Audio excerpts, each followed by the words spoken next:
Alan Watts once said that you can't get wet from the word water. It isn't the word that allows you to experience water. And whatever it is that you call it is something that is distinct from what it is. There is an energy in the universe. There is something that is in each and every one of us. And it's also in the universe. And you are connected to it in a way that is often perceived to be aloof from us, because it's invisible, because it's in the world of what we call spirit, the world that is not material. And I would like to suggest that you suspend your disbelief, allow yourself to know that you're not a human being here having a spiritual experience, but that it's the other way around. That you're a spiritual being having a human experience. And the quality of your human experience is really much more dependent upon how you use this invisible intelligence and how you connect to this energy. And once you have an awareness that you can never be separate from it, that you and it, and whatever you call it, it doesn't matter. It doesn't matter if you call it God, if you call it divine presence, if you call it soul, if you call it spirit, if you call it consciousness. When I was walking in here this evening on these beautiful grounds, I saw some people looking at the flowers and the different plants that were growing. And as they were looking at them, there was one person who was obviously an expert, a botanist of some kind, and he was trying to explain to each one of the people what the name was, the technical name for each one of the flowers. And I was watching that and thinking, it doesn't matter what you call it. Can't you enjoy? Look at that thing, it's orange and it just came out of nowhere. There's something very profound about enjoying it and being there with it, rather than being obsessed with labeling it. There was a very famous Danish theologian, his name was Søren Kierkegaard. He once said that, once you label me, you negate me. Once you place a label on me and put me into a compartment or a category of some kind, I must then become what it is that you have labeled me to be. So that we want to be able to live our lives and to practice principles of higher awareness without being so consumed with what I call ordinary human awareness. And ordinary human awareness is just the recognition or the belief system that I am a human being. Maybe I'm having a spiritual experience, I'm not quite sure. But higher human awareness, what is sometimes in the East called Siddhi awareness. In the West, it's been called higher consciousness. Scientists, and there's no technology that can ever allow us to go inside and say, there's the commander in the command center. Can't find it. And that commander in the command center, that weightlessness, is the part of us that we just don't pay enough attention to. And what I'd like to suggest here this evening is that once you start becoming aware of the power of thought, and if you look around, just look around you, and everything that you see, it all began with a thought. We become what we think about. And that is probably one of the most important principles in learning to manifest. But in my mind, as I think about this idea of getting what you really want and being able to attract it into your life, what we have to look at is basically the obstacles that we have conditioned ourselves. And you notice I say that we have conditioned ourselves, because I have never believed that we need to be putting the responsibility on someone else. If you're conditioned, it's because you have allowed yourself to become that. And if we've conditioned ourselves to believe certain kinds of things, and one of the things that we kind of believe and hang on to and live with is this whole idea that all of the things that happened to me in my past are what are keeping me from doing what I'd like to do today. So we hang on to these things and we fill ourselves with blame. You say, I'm the middle child. I'm the youngest child. I'm the oldest child. I'm an only child. Any one of those is a great excuse. You know, if you're the youngest child, you can say, well, you know, how could I be making decisions for myself and be a fully functioning person today when I always had somebody else telling me what to do my whole life? How could I think for myself? If you're the oldest child, you can simply say to yourself, how could I be expected to think for myself? I always had to think for somebody else. I was always doing it for somebody else. And that leaves the middle child. You know, the classic identity crisis. Oh, poor me. My mother didn't even know my name. She was always calling me by this one's name or that one's name. So I don't know where I fit in. So that takes care of everybody except the only child. Of course, the only child, your parents looked at you and said, we won't be doing that again. Huh? You have to live with that, I don't. Huh? So everybody, with their birth order, or with their mother liked their sister better, or that we had enough, or we didn't have enough, or we had too much, or we lived in the north, we lived in the south, I'm too tall, I'm too short, I've got too much hair, I don't have enough hair, it's falling out, it's not falling out, whatever it is, we all have these excuses. And I call all of these things that we hang on to and use to keep ourselves from reaching these higher places in our lives, the wake.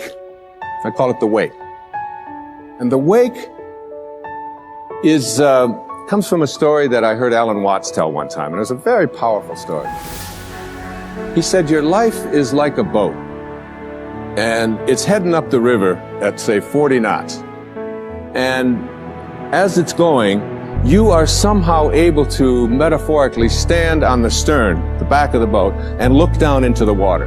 Now there goes your life in this direction, and you're standing here and you're looking down into the water. And you ask yourself these three questions.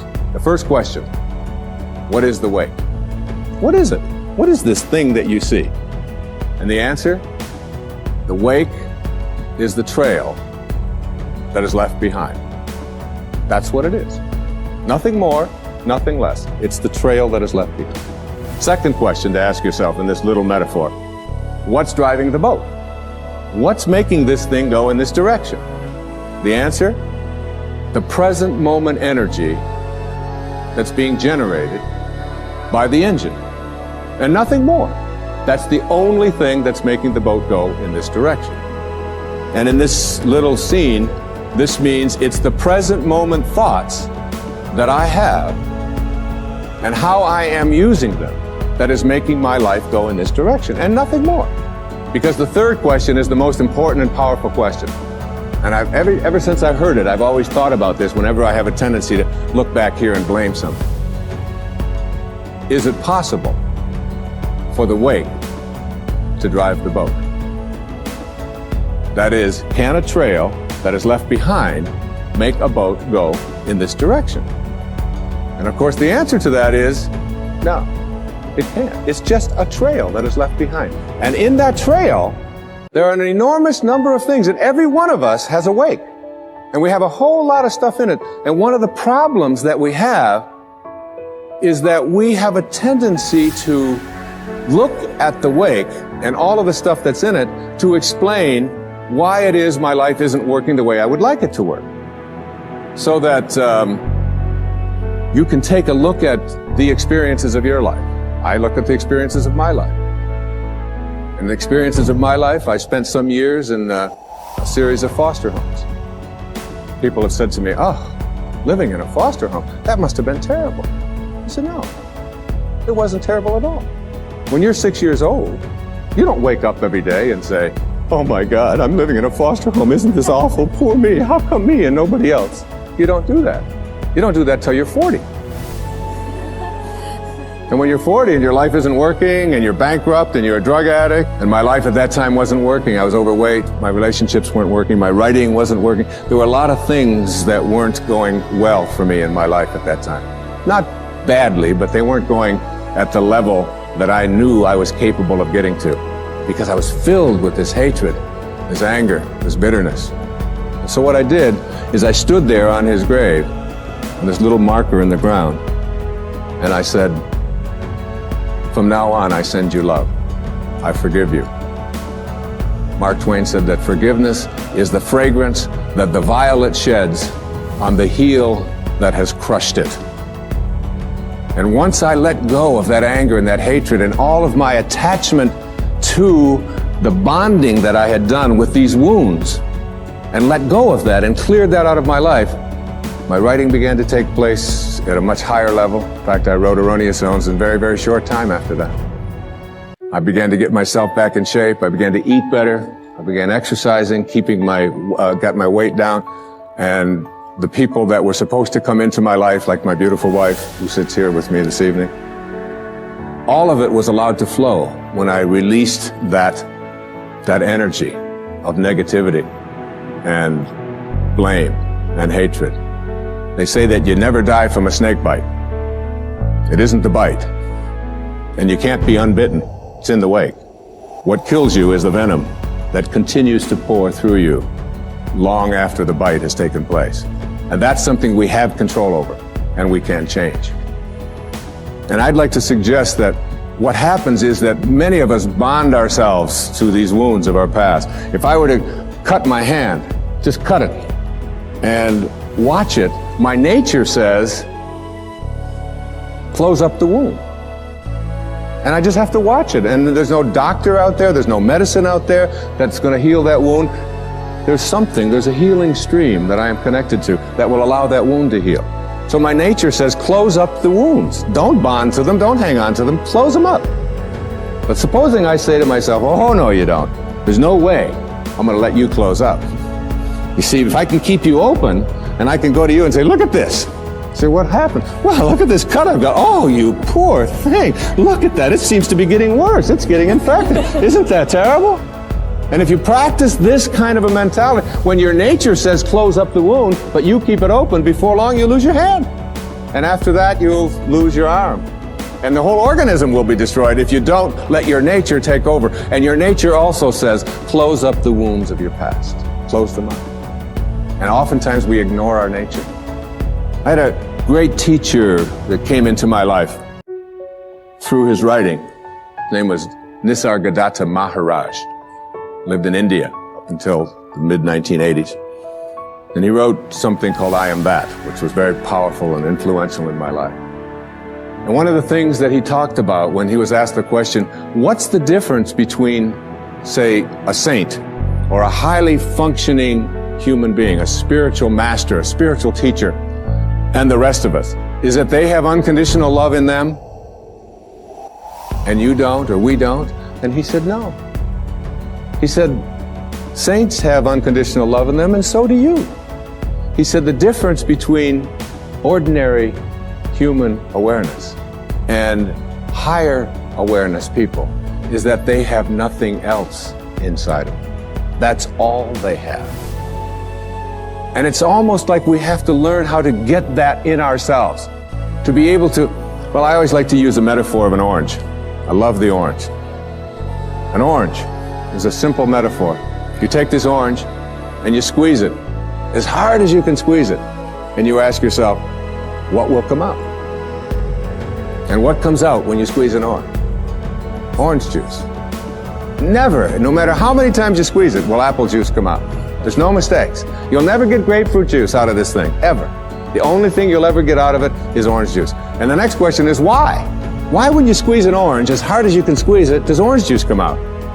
And I asked that question up in Toronto one time, there's a little girl sitting right in the front row. She said, that's dumb. She said, that's what's inside.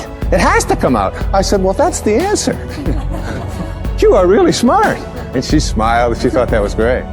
But that's the truth. The reason that orange juice comes out when you squeeze it is because that's what's inside. Now you extend the metaphor and someone squeezes you. That is, someone says something about you that you don't like. Someone behaves towards you in a way that you find offensive. Somebody does something or says something to you that you feel hurt by. And out of you comes anger, hatred, bitterness, tension, fear, anxiety, stress. And immediately you say, the reason that comes out of me is because of how he said it, or the way that she said that, or because they did that. But the truth is, the reality is, that what comes out is what's inside. And if you don't like what's inside, you can change it. Now, if you ask me, how does orange juice get inside of an orange? I would say, I don't know. I can't figure it out. That's a mystery to me. I just enjoy the oranges of my life and give God the credit for that.